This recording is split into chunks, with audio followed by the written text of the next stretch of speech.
రాష్ట్రంలో పెండింగ్ లో ఉన్న ఇమాం మౌజన్లకు గౌరవ వేతనాలు ముఖ్యమంత్రి నారా చంద్రబాబు నాయుడు చెల్లించడం చాలా సంతోషంగా ఉందని టీడీపీ రాష్ట్ర మైనారిటీ ఉపాధ్యక్షుడు జిలానీ బాషా, కడప నగర మైనారిటీ అధ్యక్షుడు ఖాజా పీర్ పేర్కొన్నారు.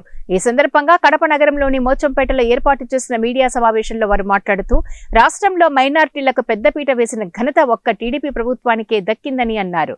రాష్ట్రంలో మొట్టమొదటిగా ఇమాం మౌజన్లకు గౌరవ వేతనాలు ఇచ్చి మసీదుల అభివృద్ధికి, మైనారిటీల సంక్షేమానికి పాటుపడ్డారని అన్నారు. గత వైసీపీ పాలనలో మైనారిటీలకు ఓటు బ్యాంకు కోసం వాడుకున్నారే అంటూ ఎటువంటి అభివృద్ధి సంక్షేమాలు చేయలేదని వారు ఘాటుగా ఆరోపించారు. రాష్ట్రంలోని 10,000 మంది ఇమాం మౌజన్లకు గౌరవ వేతనం 45 కోట్ల రూపాయల నిధులు విడుదల చేయడంతో ముఖ్యమంత్రి చంద్రబాబు నాయుడుకు ఇమాం మౌజన్లు కృతజ్ఞతలు తెలియజేస్తున్నారు. రాష్ట్రంలో రంజాన్ తోఫాతో పాటు ఉద్యోగస్తులకు 1 గంట ముందు వెళ్లే విధంగా వెసులుబాటు కల్పించడం హర్షణీయమన్నారు. ఇమాంలకు మౌజన్లకు స్టార్ట్ చేసిందే తెలుగుదేశం ప్రభుత్వం.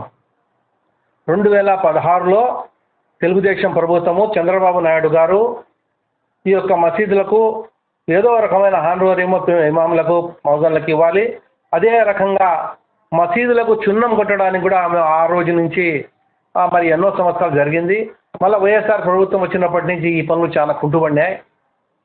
మరి ఈ రకంగా ఇప్పుడు ఈ అమౌంట్ శాంక్షన్ చేయడము, మరి చంద్రబాబు నాయుడికి కృతజ్ఞతలు తెలపాలా, ఫారూక్ గారికి కృతజ్ఞతలు ఖచ్చితంగా మేము తెలపాలా.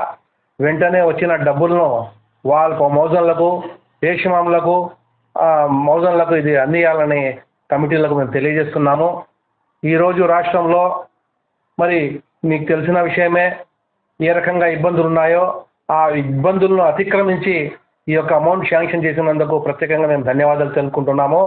అదే రకంగా ఆ రోజుల్లో 2016లోనే ఆ టైంలో మొత్తం ఆ సమైక్యాంధ్రప్రదేశ్లోనే ఈ యొక్క వాళ్ళకు డబ్బులు శాంక్షన్ చేసి ఇవ్వడం జరుగుతుంది. అప్పుడు మరి ఈ రోజు వరకు కూడా అటువంటి పరిస్థితుల్లో గవర్నమెంట్ తెలుగుదేశం ప్రభుత్వం స్కీమ్ చేసిన ప్రతి స్కీమ్ ముస్లిం మైనార్టీలకు ఆ రోజు నుంచి ఈ రోజు వరకు కూడా ఏమీ మాట తప్పకుండా చంద్రబాబు నాయుడు గారు మైనార్టీ స్కీములన్నీ ఖచ్చితంగా నెరవేరుస్తారు.